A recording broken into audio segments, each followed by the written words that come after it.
जी hello.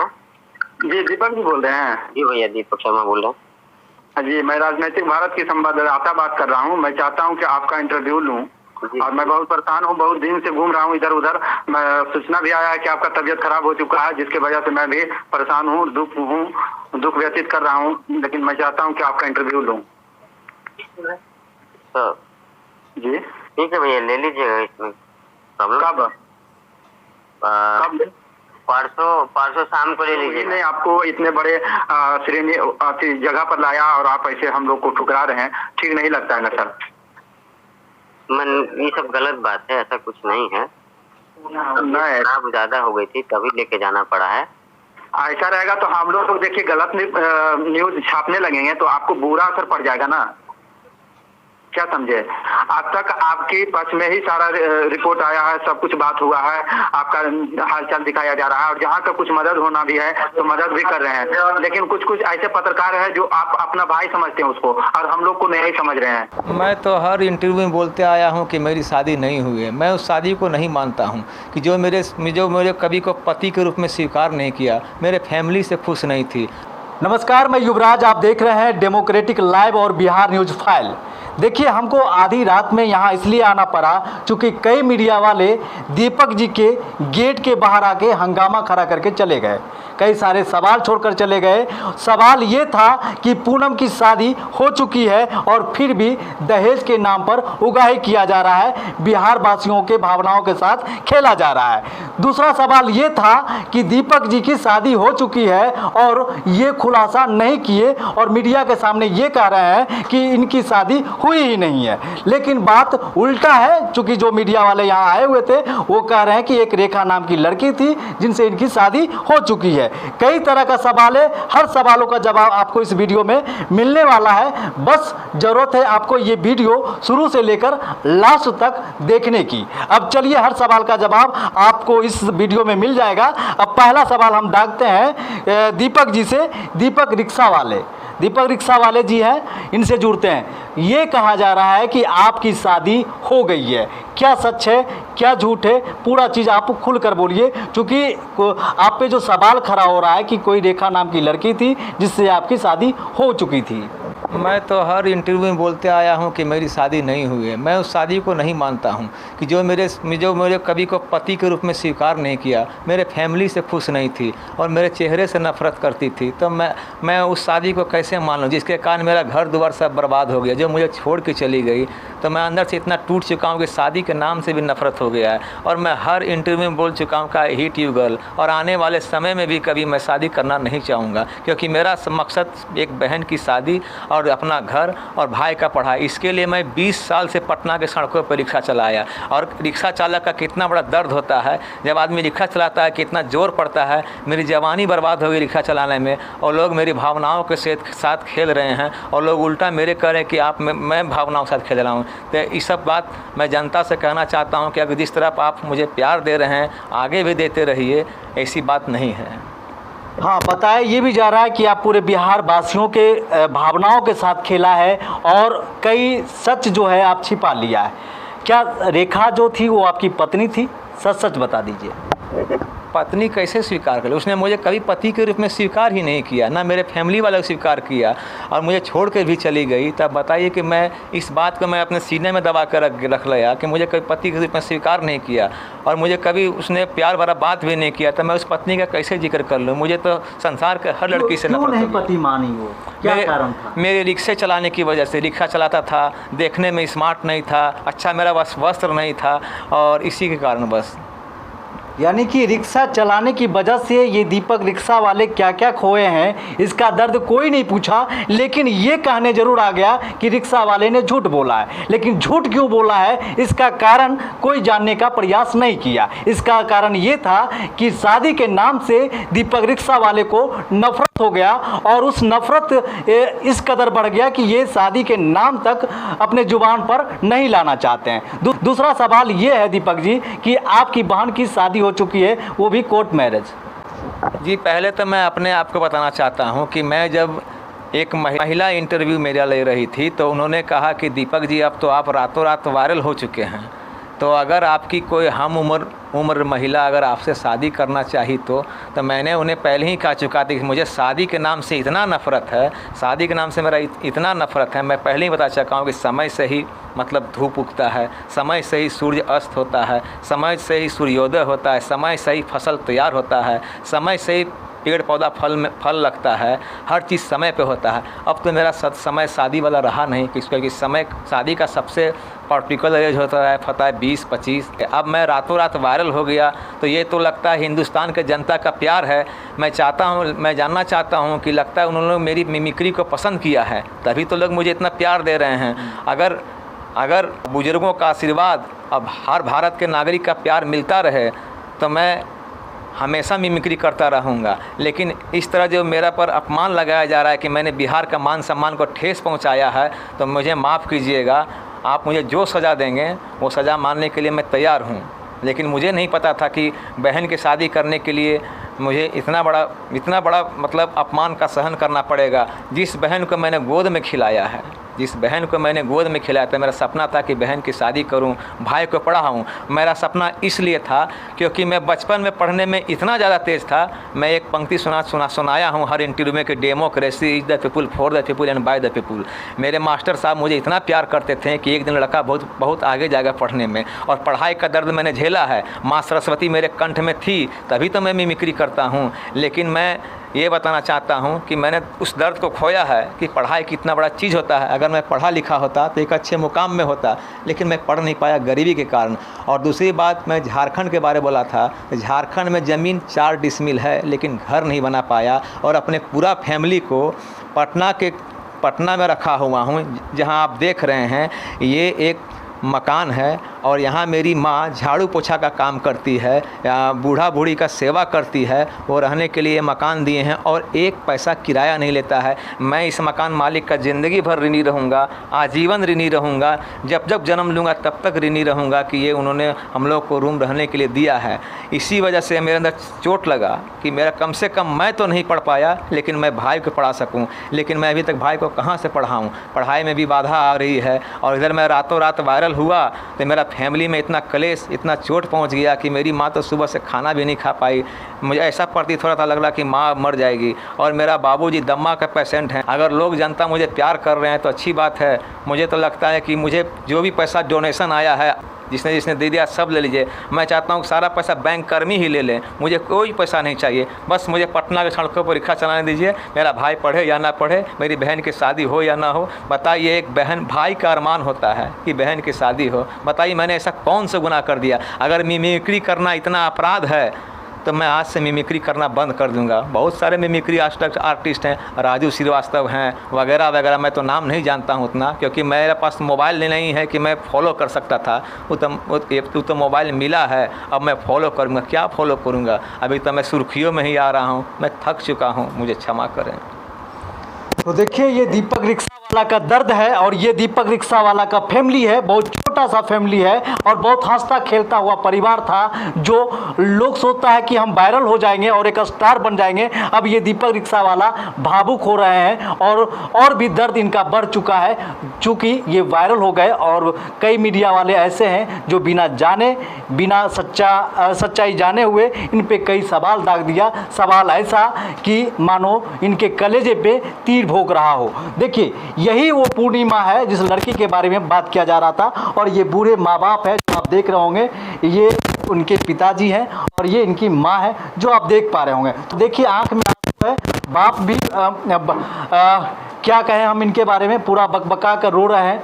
देखिए, ये पिताजी हैं, ये बूढ़े माँ बाप हैं, और ये बूढ़ी माँ है, ये बूढ़े बाप है, जो अपने बेटे को देखकर 2 दिन पहले खुश हो रहे थे कि मेरा बेटा अब एक मुकाम पा गया है, कुछ नाम कर रहा है, कुछ अच्छा कर रहा है, मेरा नाम रोशन कर रहा है। आज वही बाप रो रहा है। इसलिए रो रहा है कि कुछ मीडिया वाले आकर के इतना परेशान कर दिया कि रोने पे मजबूर हो गए हैं। अगर इस माँ बाप को कुछ होता है तो इसका जिम्मेदार कौन होगा? ये सवाल उस मीडिया वालों पे खड़ा होता है जो अपने आप को पत्रकार कहते हैं और वो बिना सोचे समझे कि जो वो सवाल पूछ रहे हैं उसके सवालों के जवाब से क्या होगा इस फैमिली पे, जो एक गरीब परिवार है जिस लड़की को आप देख पा रहे हैं यहाँ पे, जो पूर्णिमा है, इनका दर्द आप जानेंगे तो आप भी रो देंगे। ये देखिए पूरा फैमिली यहाँ पे रो रहा है, पूरा फैमिली रो रहा है। एक भी ऐसा लोग यहाँ पे नहीं है जिनकी आंख में आंसू नहीं है। ये वही पूर्णिमा है जो मेरे साथ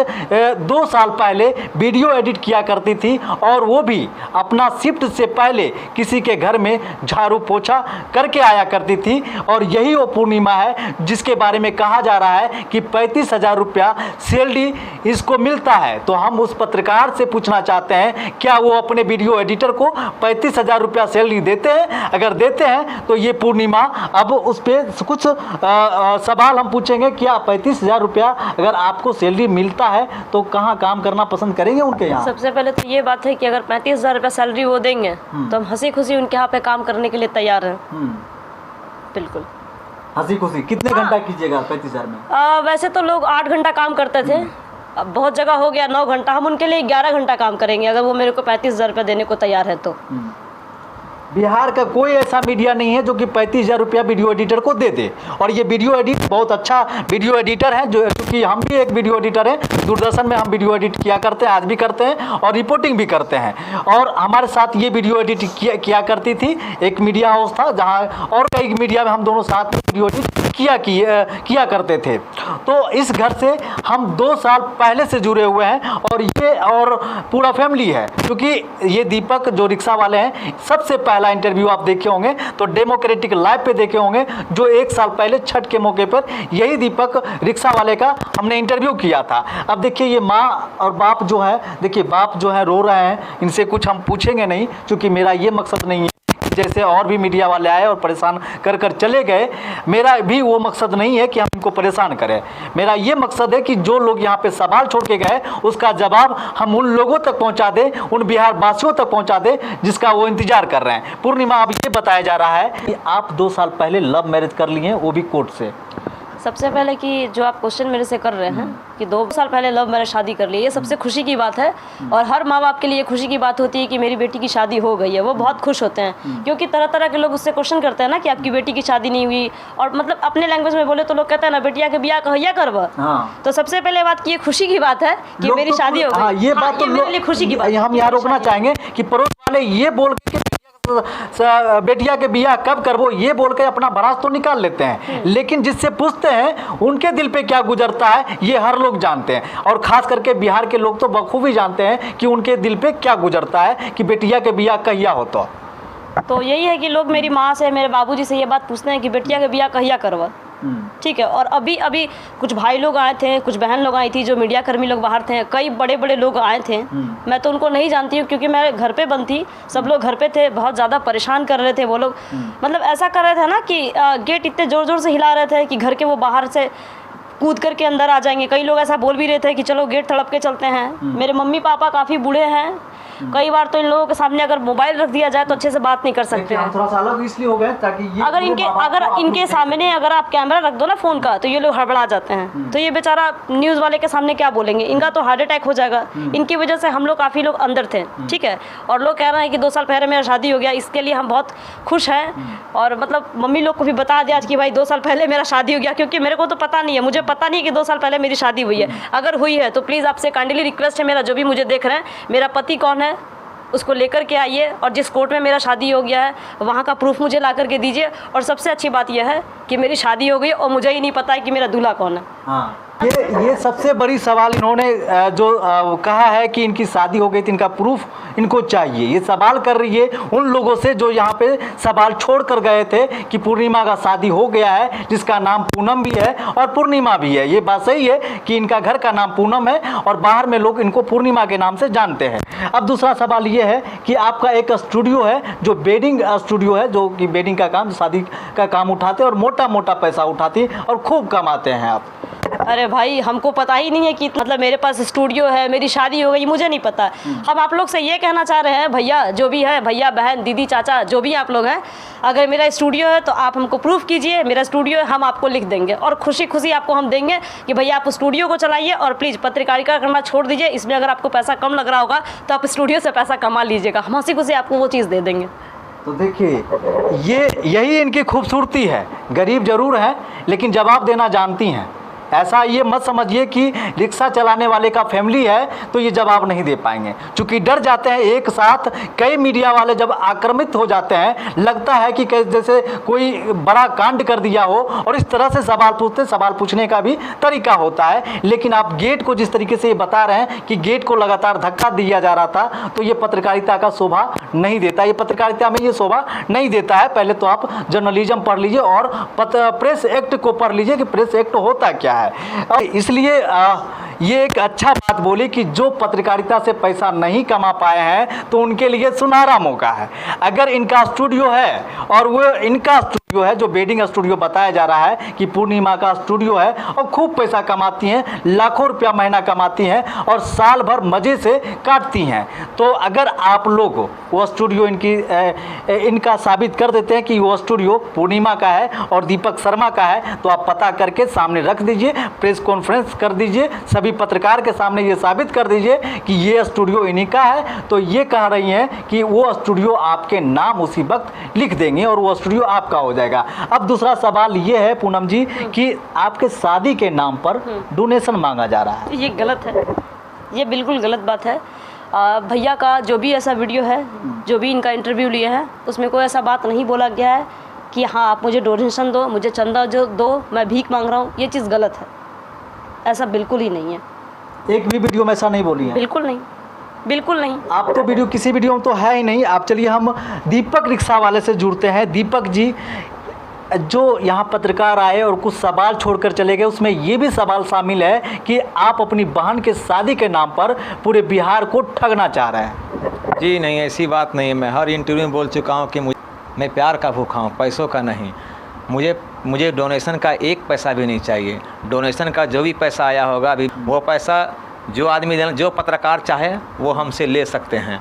मैं अपनी बहन की शादी कमा के कर लूँगा, अगर नहीं होगा तो मेरी बहन कुंवारी ही रह जाएगी। लेकिन यहाँ डोनेशन की बात आया है, दहेज प्रथा की बात आया है, तो मैं एक दहेज प्रथा पर सॉन्ग भी गा चुका हूँ, जो मैंने नहीं गाया है, किसी से मैंने सुना है। अगर इस तरह किसी की बहन को बदनाम किया जाता है तो ये गलत है। डोनेशन तो हम लोग को भूमियार एकता मंच वाला दे रहे हैं ना, जो मेरी वीडियो को देखें। जब उन लोगों को पता चला कि भाई जाति का भूमियार है, तो हर लोग आते हैं, कोई जाति के नाम पे मदद करते हैं, कोई धर्म के नाम पे मदद करते हैं, कोई गरीबी के नाम पे मदद करते हैं। जब ये वीडियो से लोग देखेंगे तो लगता है कि फिर कोई दीपक रिक्शा वाला जैसे मेरे जैसा किसी गरीब को फिर मदद करना छोड़ देंगे। मुझे डोनेशन का कोई पैसा नहीं चाहिए।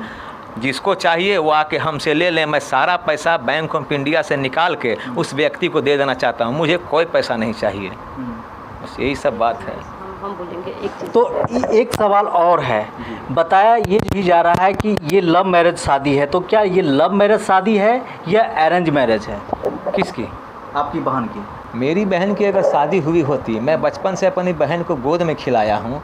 जब कभी कभी मैं अपने बहन को रिक्शा से भी पहुँचाता था जहाँ ये काम करती थी, वीडियो एडिटिंग का। और मैं पहले ही बता चुका हूँ कि वीडियो एडिटिंग का सैलरी 10 या 11 हज़ार से ज़्यादा होता नहीं है। और जो मेरी बहन कमाती थी, किराया तो मेरा लगता नहीं था, तो 10,000 रुपया बाबूजी के मतलब इलाज वगैरह में खर्च हो जाता था। अब बाकी भाई को पढ़ाने के लिए आप विश्वास नहीं करेंगे, मैं सुबह 5 बजे से लेकर रात के 12 बजे तक रिक्शा चलाता था। मेरा शरीर काम भी नहीं करता था और बढ़िया खाना भी नहीं मिलता था। तब बताइए कि घर कैसे चलेगा? तो बताइए, मैं कोई गलत काम तो नहीं किया, रिक्शा ही चला। अगर रिक्शा चलाना पाप है तो बताइए क्या कौन सा काम किया जाए? मैं तो चोरी तो नहीं किया हूँ, मैंने कोई पाप तो नहीं किया। तो मेरा रिक्शा चलाना तो परम धर्म है। मैं आज से नहीं 15 साल की आयु से चला रहा हूँ, यानी 20 साल से पटना की सड़कों पर रिक्शा चला रहा हूँ। ये तो बड़ा खुशी की बात था कि मैंने हर इंटरव्यू में बोल चुका हूँ कि 2 दिसंबर को शादी है। और मेरी बहन जिस लड़के से कांटेक्ट में है वो 2 या 3 साल से कांटेक्ट में है। और ये मुझे भी पता है कि जिस लड़के से मेरी बहन की शादी होने वाली है, और वो लड़का बिना दहेज के कर रहा है। मैं किसी भी इंटरव्यू में ये नहीं कह रहा हूँ कि मुझे डोनेशन दीजिए, मैं गरीब हूँ। वो लड़का मेरी बहन से 2 साल पहले, और तारीख भी तय हो चुका है 2 दिसंबर का। मैं हर इंटरव्यू में ये बात बोल चुका हूँ 2 दिसंबर का। फिर मेरे बहन पर जो लाछन लगा रहा है या लगाया जा रहा है, अगर मेरी बहन की शादी हो चुकी है तो मैं उस मतलब छोटी बहन का पति को तो मेहमान बोला जाता है, चलिए मैं जीजा जी इसका संबोधित करता हूँ। मैं उस जीजा जी से मिलना चाहता हूँ ताकि पूरा मीडिया वाला मेरे जीजा जी को देखें कि आखिर दीपक रिक्शा वाला का जीजा जी है कौन। मेरी एक बहन है ज्योति, उसकी शादी हो गया है तो उसका जीजा जी को मैंने देखा हूँ, अपना जीजा जी को। लेकिन मैं अपनी छोटी बहन के पति को देखने का सबसे ज़्यादा उत्सुकता में मुझे है। लेकिन अभी जहाँ 2 दिसंबर का जहाँ शादी की बात चली है, 2 दिसंबर की जहाँ शादी की बात चली है, उस लड़का को तो मैं जानता हूँ। वो लड़का मुझे इसलिए पसंद आ गया, हालांकि वो लड़का ना अपना कोई सर्विसमैन है, समझे ना, कोई नौकरी में नहीं है। उस लड़का का व्यवहार, और जब उसने बोला कि मैं आपकी बहन से बिना दहेज की शादी करूंगा, तो मेरे दिल को छू गया। क्योंकि मैं हमेशा, मेरा जो फेवरेट सॉन्ग है दहेज प्रथा पर गाते आ रहा हूँ, मेरे दिल को छू गया। इसलिए वो लड़का मुझे बहुत अच्छा लगा, और मैं हर बार ऐलान कर चुका हूँ कि 2 दिसंबर को शादी है। लेकिन ये शादी होगा कि नहीं होगा, और मैं ये भी कहना चाहता हूँ, अगर मेरी बहन की शादी नहीं हुई ना तो मेरा दिल एकदम टूट जाएगा, बहुत टूट जाएगा। देखिए, हम इस पे ये बोलना चाहेंगे, दीपक भाई का दर्द आप देख पा रहे होंगे। कोई अगर शादी नहीं करवा सकते हैं तो किसी का घर मत तोड़िए। आप पत्रकारिता कर रहे हैं, पत्रकारिता कीजिए, पत्रकारिता पे को कलंकित मत कीजिए। चूँकि आप पहले प्रेस एक्ट पढ़ लीजिए और उसके बाद किसी के दरवाजे पे आइए। ऐसे मत आप धक्का दीजिए कि जैसे लग रहा है कि आपका वो अधिकार है धक्का देना और आप उस घर में घुस सकते हैं। ये आपका राइट नहीं होता है। अगर आपका राइट होता तो आप अंदर आ जाते, आप उस दरवाजे पे क्यों रुक गए? लेकिन ये भी गलत है कि आप जिस तरीके से कर रहे थे वो कतई सही नहीं है। आप पहले प्रेम से दीपक शर्मा जी से मिलते और उनसे सारा सवाल का जवाब करते, जैसे हम इनसे मैं कुछ कहना चाहता हूँ। मैं आपको ये कहना चाहता हूँ कि मतलब मेरा इंटरव्यू चलता गया, फिर लोग मुझे कॉल करने लगे कि मैं आपका मतलब इंटरव्यू लेना चाहता हूँ। तो भाई मेरे अंदर कोई घमंड नहीं है, मेरे अंदर कोई अहंकार नहीं है। मैं बहुत सीधा साधा सिंपल आदमी है। मैं रिक्शा वाला हूँ, कम पढ़ा लिखा हूँ, दिमाग थोड़ा मेरा कम है। बस मेरे अंदर एक यही खासियत है कि मैं सिर्फ मिमिक्री करता हूँ। तो मैं सबको अपना इंटरव्यू देने के लिए, आप विश्वास नहीं कीजिएगा, मैं सुबह से लेकर शाम तक मिमिक्री करता रहा। 3 दिन तक लगातार किया मिमिक्री। कोई भी आया, कोई भी चैनल वाला आया, मैं सबको अपना इंटरव्यू दिया, चाहे वो यूट्यूबर हो या और क्या कहते हैं छोटे छोटे चैनल वाला को, ब्लॉग, हाँ ब्लॉग वाला आया। आप मेरा वीडियो देख सकते हैं सोशल मीडिया पे, मेरे जितने भी ब्लॉग हैं, मैं सबके प्रेम के साथ गाना भी गा के इंटरव्यू दिया हूँ। तब बताइए, मैं किसी भी के दिल नहीं तोड़ा, सबको भैया जी कह के शराफत के साथ इंटरव्यू दिया। और मैं हर बार यही कहता आया हूँ कि मुझे पैसों से नहीं, मैं प्यार का भूखा हूँ। और बताइए 3 दिन तक बोलते बोलते, आप विश्वास नहीं करेंगे, मेरा तबीयत ख़राब हो चुका था। 3 दिन बोलते हुए मेरा तबीयत ख़राब हो चुका था। और इधर 2-3 दिन से मैं आर ब्लॉक नहीं जा रहा हूँ रिक्शा चलाने के लिए, क्योंकि भाई इधर 5-6 दिन से तो मेरा बोहनी भी नहीं हुआ। और दूसरा बात, जो रिक्शा का मालिक है वो मुझसे मिलने के लिए आया था, बोला कि जमा कब दोगे रिक्शा का। तो मैंने बोला कि भाई आप निश्चिंत रहिए, जब मैं फ्री हो जाऊंगा इस मीडिया के चक्कर में तो मैं आपको कमा के आपको जो जमा है वो दे दूंगा। अब बताइए कि मैं क्या करूं? मैं तो इस उलझन में फंस गया हूं कि मुझे तो समझ में नहीं आ रहा है। ये तो मेरी मिमिक्री को देखकर जो भारत के हर व्यक्ति, चाहे बूढ़ी माँ हो, दादाजी हो, नाना जी हो, बच्चे हो, जवान हो, जो मुझे लाइक कर रहे हैं। अब बताइए कि अगर मुझे मिमिक्री करने से क्या फ़ायदा मिला? मैं ऊपर वाला से यही कहना चाहता हूँ, ऊपर वाला आखिर मेरी मिमिक्री को अगर अब 10 साल पहले कोई मंच मिल जाता तो अच्छा था। अब मैं वायरल हुआ था, ऐसा वायरल करने से कौन फ़ायदा? जब मेरी बहन की शादी ही नहीं हो पाएगी तो मैं ऐसा वायरल नहीं होना चाहता हूँ। मैं सबसे क्षमा चाहता हूँ कि मुझे माफ़ कीजिए और मुझे पटना के सड़कों पर रिक्शा चलाने दीजिए। मैं मिमिक्री आर्टिस्ट नहीं बनना चाहता, मेरा सपना छोड़ दीजिए, मैं टूट चुका हूँ। तो आप देख सकते हैं, जो बिहार के दीपक रिक्शा वाले के नाम से बिहार में एक फेम बन चुका है, एक नाम कमा चुका है, एक चेहरा बन चुका है। उनका दर्द क्या है? लोग बिना जाने पहचाने लोग आ जाते हैं और सवाल पूछकर इस तरीके से जाते हैं जैसे लगता है कि वो इनका दुश्मन बन गए हों। ऐसा नहीं होना चाहिए, क्योंकि किसी की बहन, किसी की बेटी, किसी का परिवार को इस तरह से परेशान नहीं करना चाहिए। और ये पूर्णिमा है, इस पूर्णिमा की अगर कहानी हम बताएं तो ये अगर इनकी पिछली अगर 2 साल की बात, 2 साल पहले की बात करें तो ये वही पूर्णिमा है जो दूसरे के घर में झाड़ू पोछा किया करती थी और उसके बाद ये दूसरे जगह वीडियो एडिटिंग का काम भी किया करती थी, जहां मैं भी वीडियो एडिटिंग का काम किया करता था। और उसके बाद ये अपना शिफ्ट बखूबी पूरा करके उसके बाद फिर आती थी, फिर उसके बाद दूसरे जगह जाती थी और एक बूढ़ी माताजी रहती थी, वहाँ भी सेवा करने जाती थी। क्या पूरा कहानी है थोड़ा बताइए। जो झाड़ू पोछा वाला जो लगाते थे, कहाँ लगाते थे आप? हाँ, अभी जिस घर में आप मौजूद है ना, जो घर मुझे मिला है रहने के लिए, उनके ही घर में।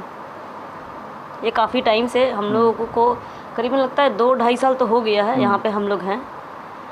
और इससे पहले हम लोग रहते थे किराए के मकान में। तो हम क्या करते थे कि 2-3 जगह काम करते थे। अभी भी उनके यहाँ पे मेरी बातचीत होती है, वो लोग कहते हैं कि तुम्हारी शादी में हम ज़रूर आएंगे।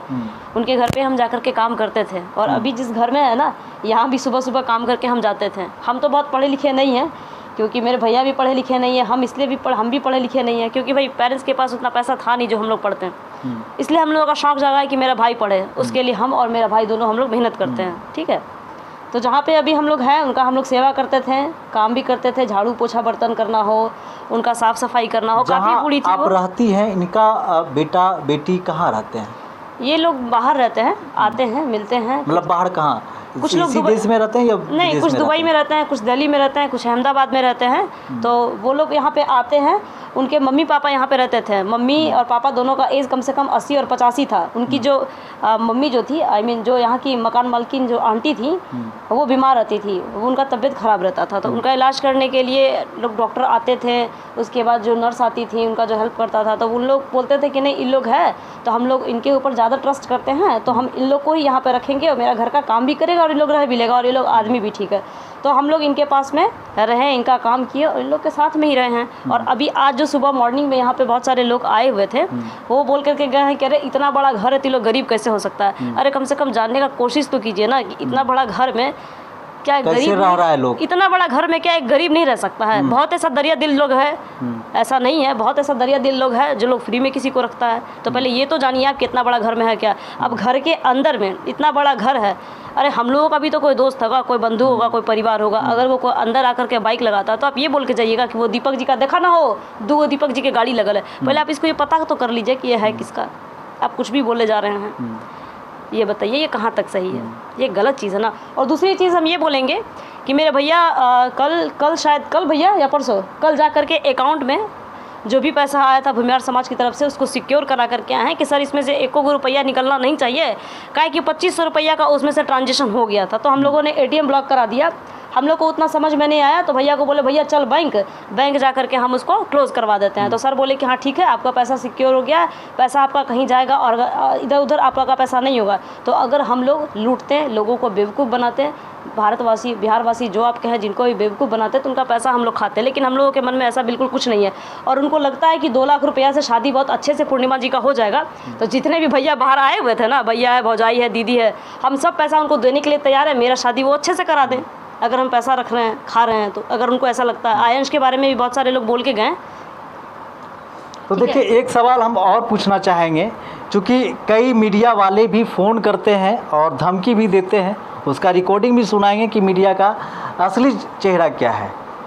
तो देखिए किस तरह से यहाँ TRP का खेल चलता है, व्यूज़ के लिए कैसे कैसे किस तरीके से धमकी देते हैं, वो चीज़ आज हम दिखाएंगे। जो कहते हैं तथ्य के साथ रिपोर्टिंग करना, आज वही तथ्य के साथ हम रिपोर्टिंग करते हैं और करेंगे। क्योंकि हम चिल्लाने वाले रिपोर्टर नहीं हैं, शांति से बात करने वाले रिपोर्टर हैं और पत्रकार हैं। मैं दीपक रिक्शा वाला आप लोगों को बताना चाहता हूँ कि मिमिक्री करने में बहुत मतलब ताकत लगता है। कुछ ऐसे एक्टर हैं जिसका आवाज़ निकालने में मतलब बहुत कष्ट होता है। जैसे पहला हो गया राजकुमार, दूसरा हो गया रजा मुराद, तीसरा हो गया शत्रुघ्न सिन्हा, और बाकी और जो एक्टर है उसका आवाज़ निकालने में तकलीफ़ नहीं होता है। सुबह से लेकर 3 दिन तक मैं इन लोगों का आवाज़ निकालते निकालते इतना थक चुका था कि मेरे मुँह से ब्लडिंग आ गया था, आ गया था और मेरा जो फेफड़ा था वो ब्लास्ट करने लगा था। तो मैंने किसी भी को दिल नहीं तोड़ा। मेरा एक गांव से मित्र आया, तो मैंने अपने मित्र को बोला कि देखो सब आर ब्लॉक में आया हुआ है, सबको इंटरव्यू देना है, अगर इंटरव्यू नहीं देंगे तो बोलेगा कि अरे देखो कैसा लड़का है।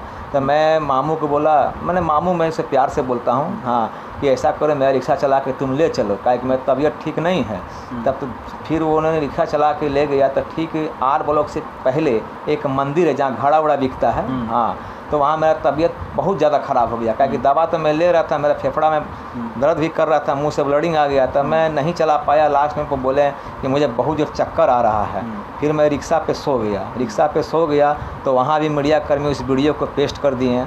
हाँ, हालांकि मैं देखा उस वीडियो को, हाँ उस वीडियो। चलिए अब हम थोड़ा पॉइंट पे आते हैं। जो मीडिया कर्मी आपको फ़ोन करके धमका रहे हैं कि आप अगर हमको इंटरव्यू नहीं दीजिएगा तो हम निगेटिव खबर भी आपका चलाना जानते हैं, वो रिकॉर्डिंग आप थोड़ा सुना दीजिए। देखिए हम उस मीडिया का उजागर करना चाहते हैं, ये करना बहुत ज़रूरी है। जो टीआरपी के पीछे भागते हैं, व्यूज़ के पीछे भागते हैं, वो बात करना बहुत ज़रूरी है। क्योंकि ये लोग अगर किसी की जान से कोई परवाह नहीं है, वो मर जाएगा कि क्या हो जाएगा, परिवार के बिखर जाएगा, कोई फ़र्क नहीं पड़ता है, बस उनको इंटरव्यू चाहिए हर हाल में। चूँकि वायरल चेहरा बन चुके हैं दीपक शर्मा जी, अब वो थोड़ा सा दिखा दीजिए आप। जी, मुझे तो मोबाइल चलाना नहीं आता है, तो मैं उन्हीं मित्र से कहा हूँ कि इसे रिकॉर्डिंग कर दिया जाए, क्योंकि मुझे मोबाइल चलाना आता नहीं। मैं बचपन से ही सिंपल सेट लिए लाया था। ये देख लिए, ये रिकॉर्डिंग आप खुद देखिए। तो देखिए ये मोबाइल पे दीपक शर्मा जी का एक कॉल आया था इस पे, जिस पे ये कॉल रिकॉर्डिंग कर लिए थे। देखिए अब हम रिकॉर्डिंग सुनाते हैं, पत्रकार महोदय क्या बोल रहे हैं। वो साफ तौर पर धमका रहे हैं कि अगर हमको आप इंटरव्यू नहीं दीजिएगा तो हम निगेटिव खबर भी चलाना जानते हैं। देखिए। हेलो हेलो जी हेलो। जी दीपक जी बोल रहे हैं? जी भैया दीपक शर्मा बोल रहे हैं। जी मैं राजनीतिक भारत की संवाददाता बात कर रहा हूँ। मैं चाहता हूँ कि आपका इंटरव्यू लूँ और मैं बहुत परेशान हूँ, बहुत दिन से घूम रहा हूँ इधर उधर। मैं सूचना भी आया है कि आपका तबीयत खराब हो चुका है, जिसके वजह से मैं भी परेशान हूँ, दुख व्यतीत कर रहा हूँ, लेकिन मैं चाहता हूँ कि आपका इंटरव्यू लूँ। जी ठीक है भैया, ले लीजिएगा, इसमें प्रॉब्लम। कब? परसों शाम को ले लीजिएगा। परसों शाम का? अभी आपका तबीयत खराब है? दीपक जी बोल रहे हैं कि कोई और बोल रहे हैं? तो दवा लेके अभी सोए हैं हम। अच्छा दीपक जी ही बात कर रहे हैं ना? जी हम ही बात कर रहे हैं। परसों मिलिएगा? जी। तो अयोध्या टाइम्स बड़ा क्यों नहीं दे दिए थे आप? देखें अभी 2 घंटा पहले की उसका। 2 घंटा पहले नहीं, वो कल का है। कल तबीयत खराब हो गई थी तो लौट रहे थे, वो लोग रास्ते में ही पकड़ लिए थे हम लोग। तो आपका तबीयत खराब था तो रास्ते में कैसे पकड़ लिया? वहाँ से लौट रहे थे आर ब्लॉक के पास से। देखिए हम लोग जो है ना सामाजिक व्यक्ति हैं, साथ में आपको कुछ मदद भी करेंगे, ऐसा नहीं है। आपका अगर तबीयत खराब है तो कुछ मदद भी करेंगे, लेकिन हम लोग को जो है ना इंटरव्यू लेने दीजिए। हम लोग बहुत बड़े पत्रकार हैं, सबका इंटरव्यू लेते हैं, ऐसे में आपका नहीं लेंगे तो मेरे जो व्यूअर हैं हमको आपको नाराज करना ही नहीं है। और डॉक्टर साहब हमको बोले कि आपको बोलना ही नहीं है, 2 दिन कम से कम रेस्ट ले लीजिए। मेरा कुछ पत्रकार गया था वहाँ पर, लेकिन आपका तबीयत खराब दिख रहा था, जिसके वजह से वहाँ पर जो आपकी टीम बन गई है वो टीम इंटरव्यू लेने नहीं दिया गया। ऐसा क्यों हो रहा है सर? टीम आपकी जो टीम बन गई है, एक मतलब बताया जा, मेरा रिपोर्टर कह रहा है कि वहाँ पर गए थे लेकिन आप कोई महिला थी, मतलब लड़की थी, और वो हमको न्यूज बनाने नहीं दिया। ऐसा क्यों हो रहा है सर? आखिर हम लोग ही ने आपको इतने बड़े श्रेणी जगह पर लाया और आप ऐसे हम लोग को ठुकरा रहे हैं, ठीक नहीं लगता है ना सर? ये सब गलत बात है, ऐसा कुछ नहीं है। खराब ज्यादा हो गई थी तभी लेके जाना पड़ा है। ऐसा रहेगा तो हम लोग तो देखिए गलत न्यूज छापने लगेंगे तो आपको बुरा असर पड़ जाएगा ना, क्या समझे? आज तक आपके पक्ष में ही सारा रिपोर्ट आया है, सब कुछ बात हुआ है, आपका हालचाल दिखाया जा रहा है, और जहाँ तक कुछ मदद होना भी है तो मदद भी कर रहे हैं। लेकिन कुछ ऐसे पत्रकार हैं जो आप अपना भाई समझते हैं उसको, और हम लोग को नहीं समझ रहे हैं। ऐसा ठीक नहीं है ना सर? सबको समान रूप से मान जाए। चलिए ये बहुत लंबा रिकॉर्डिंग है, ज़्यादा तो नहीं सुनाएंगे, काम भर आपको सुना दिए हैं। चूँकि इसमें साफ तौर से कहा जा रहा है कि हम बहुत बड़े पत्रकार हैं और मेरा व्यूअर का डिमांड है कि आपका इंटरव्यू हम चलाएं। आपका तबीयत ख़राब है ये भी हम जानते हैं, लेकिन आप अपना इंटरव्यू हमको दीजिए। अगर नहीं दीजिएगा तो हम निगेटिव खबर भी चलाना जानते हैं और चला देंगे तो फिर गलत हो जाएगा। अब सवाल क्या उनका व्यूअर जो है उनको गलतफहमी बना करके कुछ अच्छा चीज़ पेश करेंगे, अपने हिसाब से पेश करेंगे और ये बताएं कि दीपक जी बहुत बड़ा स्टार हो गए हैं, बहुत अच्छे व्यक्ति हैं, अगर दीपक जी के कुछ कमी है तो वो बताना उनका फर्ज होता है। लेकिन इसमें वो बोल रहे हैं कि हम आपका सिर्फ अच्छा ही बात करेंगे, कोई निगेटिव बात नहीं करेंगे। यहाँ बात ये हो रहा है कि अगर आप पे सवाल खड़ा हो रहा है कि आपकी शादी हो रही है, शादी हो रखी है, तो उस पर सवाल क्यों नहीं पूछेंगे। लेकिन वो व्यक्ति कह रहा है कि हम आपके सिर्फ पॉजिटिव खबर बनाएंगे और हमारे ही बदौलत आप वायरल हो गए हैं और हम बहुत बड़े पत्रकार हैं, बिहार के नामचीन पत्रकारों में से मेरा एक नाम आता है। इस तरह का ये रिकॉर्डिंग कर रहे हैं तो आप समझ सकते हैं कि बिहार के पत्रकार का क्या हाल हो चुका है। अब चलिए हम बात करते हैं पूर्णिमा जी के पास फिर आते हैं। पूर्णिमा जी, कहा जा रहा है कि आपके हाथ में 2.25 लाख का कैमरा रहता है, वो कहाँ से लाई? जब आप गरीब हैं तो 2.25 लाख का कैमरा कैसे यूज करती हैं? अभी थोड़ी देर पहले लोग बोले कि स्टूडियो मेरा है, मेरी शादी हो गई है, 2.5 लाख का कैमरा मेरे पास है, जबकि वो कैमरा 2.5 लाख का है भी नहीं। और दूसरी चीज़ कि हम स्टूडियो 360 में काम करते थे, काफ़ी लोग मुझे जानते हैं, तो एक ऐसा रिलेशन बना के कहिए या फिर जो भी कहिए उसको बना के ऐसा रखे हैं, बोले कि भाई मेरा भाई वायरल हो रहा है, बड़ा आपको खुशी हो रहा है, तो हम अपने शादी के टाइम पे हम एक अपना वीडियो अच्छे से बनाएंगे, पूरा अच्छे से माहौल करेंगे कि ताकि जितना लोग आएगा उसको हम दिखाएंगे। ये सोच करके हम अपने भैया का वीडियो कवर करने के लिए गए थे। बस मेरा मतलब यही था। अब लोग उसको कुछ भी बोल रहे हैं तो क्या बोले। अभी अच्छा, वो जो स्टूडियो में काम करती हैं वहाँ आप एज ए स्टाफ काम करते हैं कि वो आपका अपना स्टूडियो? नहीं, वो स्टूडियो आशीष जी का है, आशीष गुप्ता के नाम से स्टूडियो है, ठीक है। वहाँ पे हम काम करते थे, लेकिन कुछ दिन पहले हम छोड़ दिए हैं क्योंकि शादी वादी का टाइम था, तो वहाँ पे हम छोड़ दिए हैं और अभी हम घर पे ही हैं। तो ये जो कैमरा आया ये कहाँ से आया? मतलब आप जो काम स्टूडियो में करती हैं वहीं से आप मान? हाँ, बहुत सारे भैया लोग हैं ना, अब इतना साल से हम लोग वहाँ पे काम किए हैं। किसी के लिए अगर 6 महीना भी होता है तो बहुत काफ़ी होता है, तो वहाँ पे हम काम किए। किसी को फ़ोन करते हैं कि भैया थोड़ा हेल्प चाहिए, भैया मेरा कर दीजिए, तो अब जैसे करें, गरीब समझ के करें, बहन समझ के करें, बेटी समझ के करें, जैसे हेल्प करना है वो हमको कर देते हैं। और लोग कहते हैं ना कि बहुत सारे ऐसे लोग होते हैं कि आप आगे बढ़िए तो लोग खुश होते हैं, और बहुत सारे ऐसे लोग होते हैं कि आप देख रहे हैं कि बिना मतलब में झूठा झूठा बात बोला जा रहा है। अब कहते हैं कि हम लोग कहते हैं कि बिहार की बेटी बड़ी जल्दी से तरक्की करते हैं, बेटियाँ की स्कूल जा जाएगी, ऐसा लोग बोलते हैं ना। लेकिन अब क्या शादी, क्या तरक्की और क्या लोग आगे बढ़ेगा, आप तो देख ही रहे हैं। बहुत सारे बाहर लोग जा करके बोल रहे हैं कि भाई अलग अलग बेटी दूसरा पहले ब्याह कर रहे, दोबारा ब्याह करते हैं, 3 लाख लगी पैसा इकट्ठा करते हैं, बताइए कहाँ तक सही है। और जबकि भैया का मेरा जो भी इंटरव्यू है, वीडियो, उसमें साफ साफ ये बोले कि तिलक दहेज का कोई ऐसा सीन नहीं है। ये चीज़ गलत है, ठीक है। तो देखिए, सारा सवालों का जवाब मुझे लगता है कि आप लोगों को मिल गया होगा और बिहार वासियों को मिल गया होगा और वो उन पत्रकारों को मिल गया होगा जो दीपक शर्मा के दरवाजे पे कई सवाल छोड़कर गए थे। अब मुझे लगता है कि अब ज़्यादा सवाल पूछना सही नहीं होगा। अगर और भी कोई सवाल है तो आप कमेंट बॉक्स में डाल दीजिएगा और हम फिर से जुड़ेंगे दीपक शर्मा जी से और आपका सवालों का जवाब ये दीपक शर्मा जी खुद दे देंगे। वैसे इनका एक चैनल भी है, रहुआ रिक्शा वाला, उस पर भी हो सके ये लाइव आकर के अपनी बात को रखेंगे। जो भी सवाल होगा आप उनके कमेंट बॉक्स में अपनी प्रतिक्रिया डाल दीजिएगा, दीपक शर्मा जी पढ़ेंगे और आपके सवालों का जवाब वहां से भी दे देंगे। इनका फेसबुक पेज भी है और यूट्यूब चैनल भी है, जिसके माध्यम से अपनी बातों को रखते हैं, अपनी कलाकारी को प्रस्तुत करते हैं और बिहार वासियों को इंटरटेन करते हैं, देशवासियों को इंटरटेन करते हैं। दूसरी बात मैं ये बता दूं कि दीपक शर्मा जी किसी भी वीडियो में ये नहीं कहा है कि हमारी बहन की शादी है और मुझे पैसों की जरूरत है।